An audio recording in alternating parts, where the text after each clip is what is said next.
The CIRF of all CIRF reports. Why do we say this? It's calling this the Surge of the Phoenix, and we're starting the week with Halloween, two kite formations at the same time with a grand water trine, and then we move on day 2 into Scorpio new moon. Deep into the shadows of Scorpio we go. And then out comes later a grand fire trine with a lot of power to it. So grand fire trine with Mercury, Mars, and North Node. So obviously can already see the energy shear. There's a big shift happening in the middle of this week.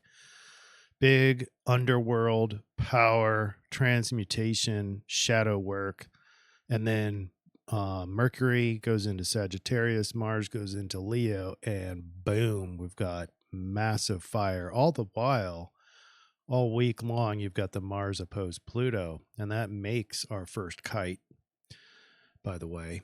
The dream bot, the collective unconscious, is really focused on digital communications, i.e. the internet, but also a lot of action and progress type of words. So I think it's more the second part of the week, but the first part of the week's definitely correlated here. Mars opposed Pluto, Mercury opposed Uranus, Scorpio new moon, grand fire trine.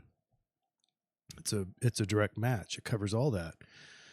The I-Ching, super interesting how we end up in Scorpio new moon. The top, kind of arguably the number one energy of the week is the new moon, and we get the I-Ching, hexagram 1, line 1. So obviously the reading of the I-Ching includes all of the energies all into one. So new moon is just one of them. The Scorpio nature this week, Mercury starts in Scorpio. We have the new moon there.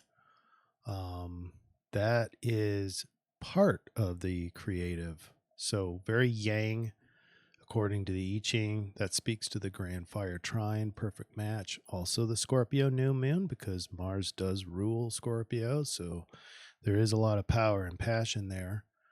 But two kites and a grand fire trine, that's even more appropriate as well. So it's a surge of the Phoenix. Basically, we go down into the shadows, transmute, and the last part of the week as the energy window shifts. Ooh, the surge of the Phoenix. All right, high congruency score. Let's do this.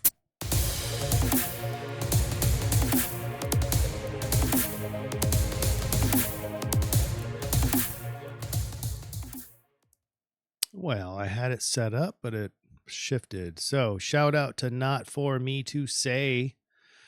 He says, felt like I got knocked in the head this morning and have been praying and meditating my way out. Now that I'm walking, I'm better, but being tired but unable to sleep sucks. And guess what? We're headed into a new moon, which it's not fate, but we do collectively tend to sleep a little less on new moons and full moons, not just the full moons. So hope everybody sleeps well. Shout out to Not For Me To Say. Hope you are sleeping better. Energy is getting much stronger. All right, here we go. Here's the dream bot. Number one word, group. And in this context, group is very correlated with our I-Ching and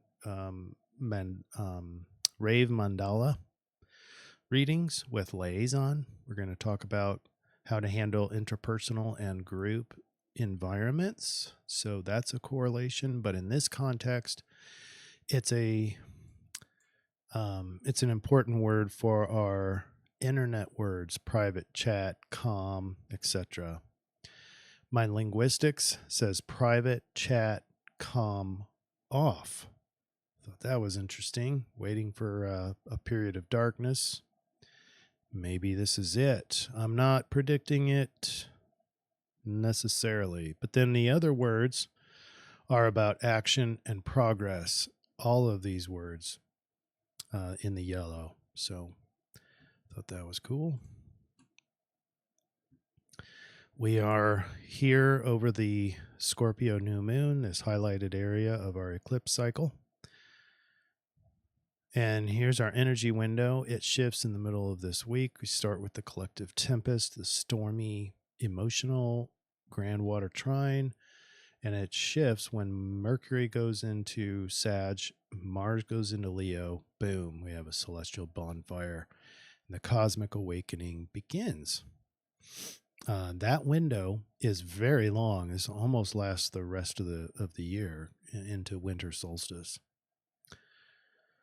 This is just a representation of the big energies. In the middle of the week, we have Mercury going into Sag, Mars going into Leo, and on the 3rd, 2 oppositions that we talked about at the beginning of the energy window discussion of the celestial bonfire is Venus opposed Jupiter and Mars opposed Pluto. These are huge. Obviously, the Mars opposed Pluto is center in this discussion because it correlates so well with the new moon, Scorpio. Both of these are rulers, Mars and Pluto, and they're in opposition to each other. So here's your graph chart. This is the yang, or the creative energy. The rising phoenix starts in the shadows, but very powerful. I'm not saying it's low level. I'm saying it's high level, but gets even higher when we get into the shift into the fire. So here's Thursday. This is Halloween. Scary. We've got 2 kites. Amazing. Starting off with the sun. The moon is not quite there yet by midday, but in the afternoon on Halloween, by trick-or-treat time, the moon will be in Scorpio. And then you also have Mercury. So a lot of Scorpio-esque energies anyway. And then on top of that, you got Pluto, one of the rulers of Scorpio, and Mars, the other ruler, in opposition to each other, and makes the axis of one of our kite formations. And as you can see, there's another kite present here over the grand water trine, and it's with the axis of Uranus opposed Mercury. And that's not even all yet. We have 2 T-squares. One of them is right here with Venus, Saturn, and Jupiter. And the other one is made up by the moon, Pluto, moon, Mars.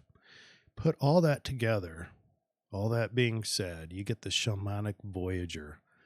It's the spiritual adventurer who navigates the realms of the seen and the unseen. This is a journey of deep inner exploration, also healing, also transformation, transmutation, ultimately leading to a greater understanding of oneself and the universe. This prepares the phoenix. This is the phoenix in the underworld, in the Scorpio shadows, right? And the double kite from Halloween remains intact for our Scorpio new moon. And here we are, Friday the 1st, right here. And we have in the underworld, we've talked about, is the Phoenix transmutation. It's a product of radical transformation. And I'm having problems with my software, so excuse me. All right, here we go. Oh, isn't that nice? All my lines moved. That's wonderful. Sorry about that, everybody. We'll just delete them. All right. So here what we have is the new moon. So new moon in Scorpio. Phoenix transmutations, the process of radical self-transformation and resurrection through the intense fires of emotional crucibles. The energy symbolizes a profound opportunity for releasing the past, shedding layers of outdated identities, and embracing the emergence of renewed and empowered self. As I continue to delete these things. It's one of my gripes about OneNote that I'm using. Remember, too, this is a new moon in Scorpio. And in the new moon, we are suggested to create some lunar goals for the month, approximately 30 days, 29 days. And so here's some topic areas for a Scorpio new moon. You could do shadow self-exploration. This is preparing for the later surge of the Phoenix. Exploring your hidden aspects and fears. We could do some emotional release. We do have that grand water trine still, the very last stages of it. We can do psychological integration, foster wholeness by integrating all parts of yourself. Maybe some spiritual practices, engage in rituals or practices that promote deep inner transformation. And Sean, our Plant of the Week creator, is talking exactly about this engagement in rituals at the new moon. So hang on for later and I'll describe that. Intimate connections is something you could work on for the new moon. And this is, to be clear, not just on the new moon. This is creating the goals for you personally that you can do over the course of the next 30 days. So Scorpio new moons are powerful for setting intentions around transformation, emotional healing, and empowered authenticity. Embrace the journey of growth and self-discovery. All right, and here we go. The shift is beginning. We have still a water background, mutable water, but Mercury, excuse me, Mercury goes into Sagittarius. And right on this chart at 1:17 p.m. on the 2nd of November, Mercury is at 0 degrees Sagittarius. And we also need to honor all of the oppositions. You can see they're very tight. They go exact on Sunday. That's tomorrow on this chart. But the oppositions are getting very strong. So Mars and Pluto, we have Mercury and Uranus, we have Moon and Uranus, we have going exact tomorrow is Venus opposed Jupiter. And so you put all these oppositions together in a grand water trine to include Mercury leaving water and going into fire. You get the alchemist crucible. It represents the transformative power of opposing forces coming together to create something new, just as the alchemist combines disparate elements in the crucible to achieve transmutation. These astrological oppositions offer the potential for personal growth and evolution through integration of seemingly conflicting energies. And on Saturday the 2nd, you might feel heightened self-awareness, understanding of one's inner dynamics, potential for significant personal growth, transformation, opportunities for breakthrough insights, and creative solutions. In between Saturday and Sunday, remember that your clocks fall back 1 hour. I put here, change back your clocks like good little slaves, you fellow peasants. Can't wait until we get rid of that time change BS.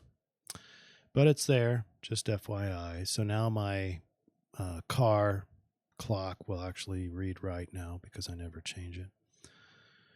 Mars goes into Leo today on the Sunday the 3rd, at the same time that we have the opposition with Venus and Jupiter, and one other opposition. Oh, Mars and Pluto. The overarching archetype that we have here, because we have a grand fire trine that starts just as soon as Mars enters Leo, with the North Node at 4 degrees of Aries and Mercury at 1 degree of Sag. It's the hero's ascent. There you have it. represents the journey of the individual towards self-realization, courage, the fulfillment of their highest potential. This embodies the archetypical hero's quest as they embrace their unique path and overcome challenges with bravery and determination. As you can see, the backdrop even changes. It's now mutable fire. On Monday the 4th, this time at 11:35, the Sun and Saturn make a trine that goes exact right at that time. This is the 4th of November. And this is just a reminder, even though we've got the Grand Fire trine just beginning, there's still this underworld thing, the Philosopher's Crucible, that's happening energetically deep into the shadows with the Sun still in Scorpio and trine over to watery Saturn in Pisces. So the alchemical process of transformation is still happening, transforming the self through integration of emotional depth and spiritual wisdom. This is still the journey is underneath. So there's still energy building. And now we can start to see the rise of the Phoenix surging. This is the Pathfinder's journey here with Mercury trine North Node. Remember, North Node is more of a future-oriented, and so we're pivoting. Got the energy from the underworld coming out with a extra wisdom and learning and transformation. We have the Grand Fire trine, and we have direction towards the future. We're pivoting towards the future, and it's fiery outward. So Tuesday the 5th is about the Pathfinder's journey. Individual quest for meaning, purpose, personal growth, the exploration of new ideas, and courage to forge their own unique path in life. This is a match to the new energy window. It's about movement forward and up, i.e. the Phoenix. Wednesday the 6th, we have the luminous torchbearer as we cover more of the Grand Fire trine. And it's the intrepid adventurer scaling a peak, torch held high, casting light for themselves and those who follow. Grand Fire trine is a beacon. It illuminates courage, inspired action, and radiant knowledge that sets the world ablaze with possibilities heading into the future. This is the cosmic bonfire. All right, the I-Ching says, number 1, creative power. The air is ripe with imagination, inspiration, and energy. The flying dragon is an ancient symbol of a dynamic, arousing force that bodes well for creative movement. Believe in your dreams and persevere, and everything around you will flourish, especially towards the end of the week. Line 1 of hexagram 1 says there may be a creative potential in your situation that you cannot yet perceive. Hold your power in reserve if the timing is not yet right for action. Trying to make a lot of progress too early is like trying to cook noodles in cold water. You must wait until the water boils. Harbor no fears about your ability to be successful. Be confident your time is coming. A sense of profound creative potential and pure energy. So basically, with hexagram 1, line 1, you have initial feelings of hesitation despite great potential, sense of being hidden dragon, powerful but not yet ready to act, subtle frustration of holding back despite feeling strong, inner knowing that timing isn't quite right yet for full expression. So, let's set up for our summary slide, and we can talk about the influence part. The cosmic bonfire is starting this week. Power is the focus. It is derived from several key astrological alignments, such as the Scorpio new moon, a Grand Fire trine, Mercury enters Sagittarius, Mars enters Leo, and Mars opposed Pluto. Ample energy is circulating, which may cause extra strife, some power struggles, extreme emotional exchanges towards countering sides. But this energy is also very productive, creative, impulsive, dominant, and, well, very yang. It is a hard time sitting still and has very little patience. All right, back to our show so we can start the solution. This hexagram 44, I want you to remember the number 44. So this is the solution with one yin line at the bottom, i.e. the line 1 got changed. Be wary of temptations that arise because of the power of your position. So these are suggested behaviors to consider according to the hexagram 44. Heightened caution in new encounters, restraint in advanced personal interest, strategic withdrawal when confronted with superior forces. Careful timing is important. Conservation of resources and energy is important. And recognition of when temporary retreat is wiser than confrontation. That seems like it's going to be a big focus area this week. Is do I confront like fight or flight, basically. That's sympathetic nervous system activity, stressed out, a lot of arousal. And the keynote feature here in this week is the Scorpio new moon. That happens on the 1st of November on Friday at 7:47 a.m. And this is for our conversion chart. The program doesn't have room to depict the activity or the point of interest right at the degrees. So it has a line that points down here, and this is valid for our conversion chart. So we want to go into the rave, and there it is again, folks, 44. So we have 44 I-Ching. We also have 44 of the rave mandala.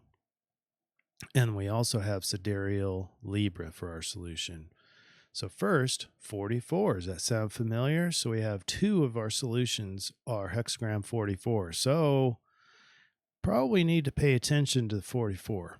And in the rave, we have line 3, interference. The failure to interact based on circumstances, the ability to recognize the threat of interference and to prepare for its effects. What I found really interesting is one of the biggest words that was the most common after the last election was interference. And that doesn't include just one side. It's both sides were using this term all the time. And we're heading into, it's one of the other things I didn't even cover this week, is an election. So an election week, and this line just happens to have interference. Well, it says the ability to recognize the threat of interference and to prepare for its effects, the alertness and instinct to handle the ego of others. All right, so can't make this stuff up. All right, let's go to our solution, see what we got. So we have the I-Ching says 44, be suspectful or watch carefully in interpersonal situations. We have the rave 44 line 3, which is interference. And I'm not implying one side or the other, by the way, because both sides of this, I don't know, hopefully you guys remember this from the last election. Can't zoom in. Oh, there we go. Remember this picture. What's funny is both sides of this dynamic, of this behavior, both sides were claiming interference. You can't make this up. We also have sidereal Libra, and we have the new moon. All right. Here we go. Although you might feel powerfully yang this week, realize that everyone else will be too. Therefore, we get I-Ching 44 that advises heightened caution in new encounters and conservation of resources and energy. Pay attention to power dynamics and consider a temporary retreat, but only when it's outpowered. When you're outpowered, there is no consideration. Just do a temporary retreat. The rave uses the same hexagram and suggests to prepare for the threat of interference. This preparation will help to handle the interfering egos and to do this in sidereal Libra style. This is the importance of sidereal Libra, of just our sidereal solution matrix. Libra says do it diplomatically, impartially, harmoniously, and with balance and fairness, sprinkling in some much needed justice too. All this said, it isn't time to isolate self completely. Some of us really, value the alone time. Some of us don't, and that's okay. But this week is not about avoiding everything. Like this picture here with the guy like looking suspectful. That doesn't mean that you should just be alone. You need to be out and about. It's a lot of fire and power energy, but there's high risk for power struggles to happen. And when it does, consider if you're on the lower end of that, a temporary retreat. But otherwise, I wouldn't be isolating completely this week if you can. Be balanced in a social way. That's the whole point with sidereal Libra, is to be balanced. And especially social is a very Libra thing. So be balanced in it. It doesn't mean be out there 100% of the time, but don't be alone 100% of the time. So ambiverts is what we're looking for. And then do remember to plan out your lunar goals for the new moon. And our little bonus chart from Sean, we have quite a bit of material here.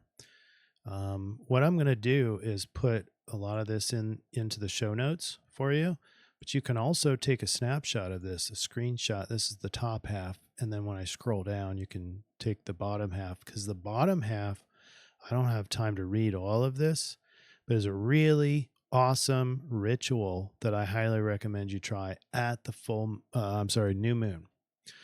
All right, so let's read a little bit of this. Trees of the Sun. This is ash, and you can see the official name here. Don't forget that. The ash tree to ancient Ireland represents the 5 sacred directions. To the ancient Norse, the ash tree represents Odin. It's called, I can't pronounce that, Yggdrasil, or the world tree, and is also sacred. The ash tree is said to be the home of the ancient Greek tree nymphs, Melee, primordial earth beings who reared the baby Jesus. Regardless of the source, all agree that ash is a sacred, highly protective, magical, and healing tree. The archetypes of the last week of October and early November are always falling leaves blowing in the wind, Halloween when the veil is the thinnest, and All Saints' Day when we honor and protect the dead. As always, the sun is in Scorpio, but this year these days also include the new moon and planetary aspects that are designed to righteously empower and motivate humanity. That is for sure. Additionally, the ash tree corresponds to the deities of Uranus, Neptune, and Mars. This week, the ash tree brings humanity back to center, to the limitless absolute potential of Mars in anaretic Cancer. From the place and time, we are able to alchemize what Scorpio reveals with the internal balance required to exact justice without compromising individual values. All right, folks. For those of you who want to screenshot this, this is a ritual that I highly recommend you try. Try to screenshot that, and then you can zoom in and read it. I will also put this whole awesome discussion in the show notes below so that you can just go down there and read it as well. And I'm not going to read it all here, but awesome work by Sean, and I want to thank you. It's basically a ritual with and without the leaves of the ash tree, and then clearing, it looks like, with smudging and the blowing leaves, fallen blowing leaves. Very, very traditional, and I appreciate your work, Sean. Big shout out to you. Here's our last of the summary slides. Go ahead and take a snapshot of that. And boy, what a big day. Big shearing shift down in the dungeons of the shadow, and then rising out of that with our fire and yang aspects at a new moon time. This is going to be a big, powerful week. We also have Halloween. We also have Election Day here in the United States. So all bets are off. The energy behind these dynamics are really incredible. Absolutely incredible. Very cosmic. So very interesting to see how humanity handles this. But at a personal level, hopefully you know what to do and be balanced, stay balanced, right? Handle that powerful yang. Have a plan, because otherwise that yang can really take you unexpectedly to interesting places and can create a lot of problems. So have a plan. All right, everybody, that's it. That's a wrap. Hopefully we have another week next week with no, unusual events in the election, and all is well, and we can have another surf report next week. Hopefully. We'll see you then. See you, everybody.